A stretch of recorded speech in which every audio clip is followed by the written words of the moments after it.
बिस्मिल्लाहिर्रहमानिर्रहीम। अस्सलाम वालेकुम नाज़रीन, मैं सरवत वलीम हूँ। आप सरवत वलीम ऑफिशियल देख रहे हैं। आज सुबह का आगाज़ ये नहायत अच्छी खबरों के साथ हुआ। एक तो तहरीक इंसाफ के कैंप के लिए कुछ अच्छी खबरें हैं, कुछ अहम डेवलपमेंट्स हैं जो 1 से 2 घंटे के अंदर भी होने जा रही हैं, वो आपके साथ शेयर करूँगी। और इसके साथ साथ पूरी कौम की नज़रें एक अहम केस के हवाले से अदलिया की तरफ देख रही थी, अदालत की तरफ देख रही थी। तो फाइनली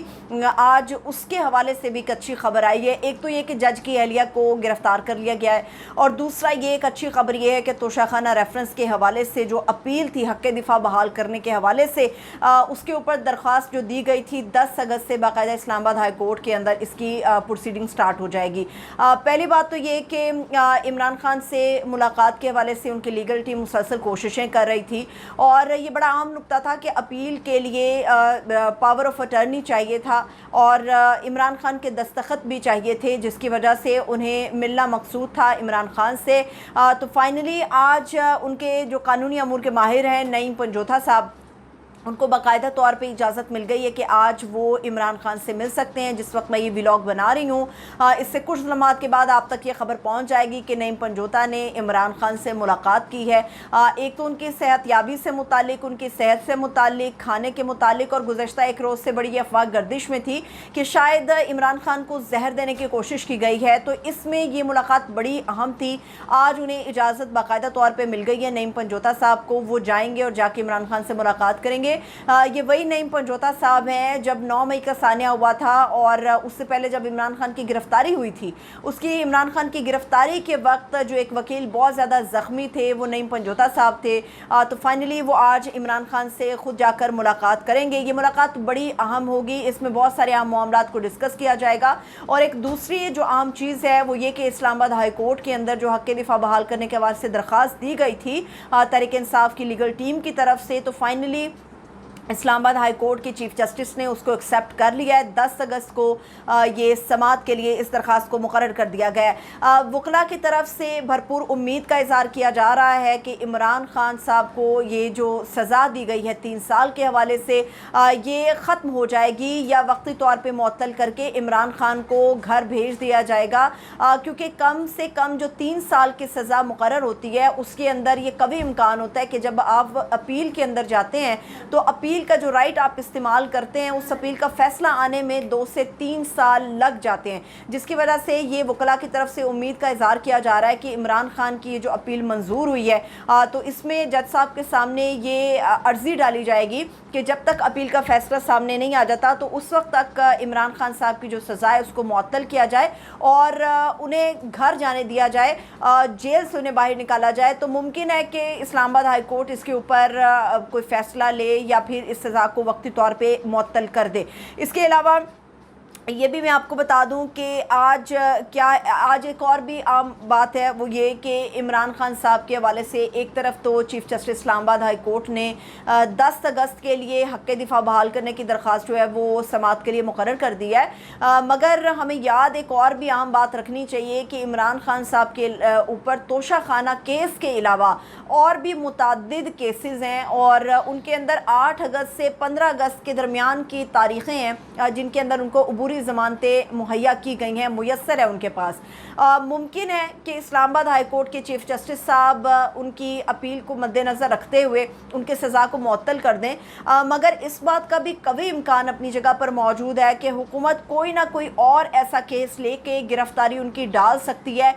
बिल्कुल उसी तरह से जैसे तहरीक इंसाफ के मुख्तलिफ जो रहनुमा हैं, मुख्तलिफ लीडर्स जो हैं, उनको अरेस्ट किया गया, जब अदालत की तरफ से उन्हें बेल ग्रांट की गई तो उसके बाद उन लोगों को बाहर आते किसी और दूसरे केस के अंदर जो है वो गिरफ्तार कर लिया गया।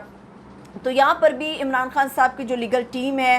वो इस बात का ख़दशा ज़ाहिर कर रही है कि अगर यहाँ से उनकी सज़ा मुअत्तल हो भी जाती है तोशाखाना के केस के अंदर, तो ऐसी सूरत में मुमकिन है कि हुकूमत कोई दूसरा पैंतरा अपनाते हुए किसी दूसरे केस के अंदर उनकी गिरफ्तारी डलवा दे। तो ये भी ख़दशात अपनी जगह मौजूद हैं। इसके अलावा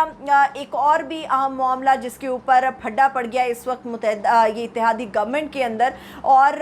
ये इत्तेहादी गवर्नमेंट کمنٹ یاد رہے، میں آپ لوگوں کو بتا دوں کہ وزیر اعظم شہباز شریف صاحب نے یہ بات کی تھی کہ دشمنوں کو بڑا شوق تھا کہ اتحاد کو ٹوٹتے ہوئے دیکھنا، مگر یہ دیکھیے ہم نے اپنی مدت پوری کر لی، اتحاد ہمارا نہیں ٹوٹا۔ تو اس کی وجہ یہ تھی کہ کسی ایک آدمی کے خوف سے ساری جماعتوں نے اپنا اکٹھ کر لیا تھا، ایک جگہ پہ اکٹھی ہو گئی تھی۔ مگر اب جو پھڈا پڑا ہے وہ یہ کہ تحریک انصاف کا کانٹا تو انہوں نے اپنی طرف سے نکال دیا، مگر اصل پھڈا اب یہ ہے اختیارات کی جنگ کے حوالے سے۔ گزشتہ روز آپ لوگوں نے بھی دیکھا ہوگا کہ وزیر داخلہ رانا ثناءاللہ صاحب نے اپنی ایک سٹیٹمنٹ دی تھی نگران وزیر اعظم کے حوالے سے، کیونکہ آج کل صرف گردش کر رہا ہے نگران وزیر اعظم کا معاملہ کہ کون بنے گا۔ اس کے اندر ایک طرف تو عباسی صاحب کو شارٹ لسٹ کیا گیا تھا، مگر جو ہاٹ کینڈیڈیٹ ہیں جو کہ رانا ثناءاللہ صاحب نے بتایا وہ حفیظ پاشا صاحب ہیں، حفیظ شیخ صاحب ہیں، معذرت حفیظ شیخ صاحب ہیں، جن کے اوپر پھڈا پڑ گیا ہے، کیونکہ نون لیگ سمجھتی ہے کہ ہمیں حفیظ شیخ صاحب سوٹ کرتے ہیں۔ یہ حفیظ شیخ صاحب پاکستان کے اندر 3 بار وزیر خزانہ رہ چکے ہیں۔ اس کے علاوہ جو حفیظ شیخ صاحب ہیں، یہ لاسٹ ٹائم انہوں نے جو سرو کیا، انہوں نے تحریک انصاف کے لیے سرو کیا، عمران خان کے لیے 2019 سے اپریل 2019 سے دسمبر 2020 تک یہ تحریک انصاف کے اندر اپنی خدمات کو سر انجام دیتے رہے۔ اب انہیں نگران وزیر اعظم کے طور پر لایا جا رہا ہے، مگر آج صبح کی تازہ خبر یہ جو آئی ہے وہ یہ کہ پاکستان پیپلز پارٹی کے بڑے سینئر رہنما نیر بخاری صاحب وہ یہ کہتے ہیں کہ رانا ثناءاللہ صاحب کو بالکل استحقاق حاصل نہیں ہے کہ وہ اس قسم کی بات کرے، اور ویسے بھی یہ بعد میں مشاورت سے ہوگا، صرف نون لیگ اس میں اپنا حصہ نہیں ڈال سکتے۔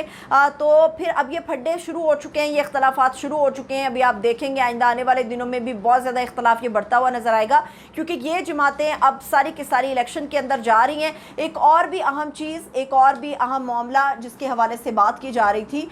وہ یہ تھی کہ پورے پاکستانی قوم کی نظریں اس معاملے پر لگی ہوئی تھی کہ کسی طرح سے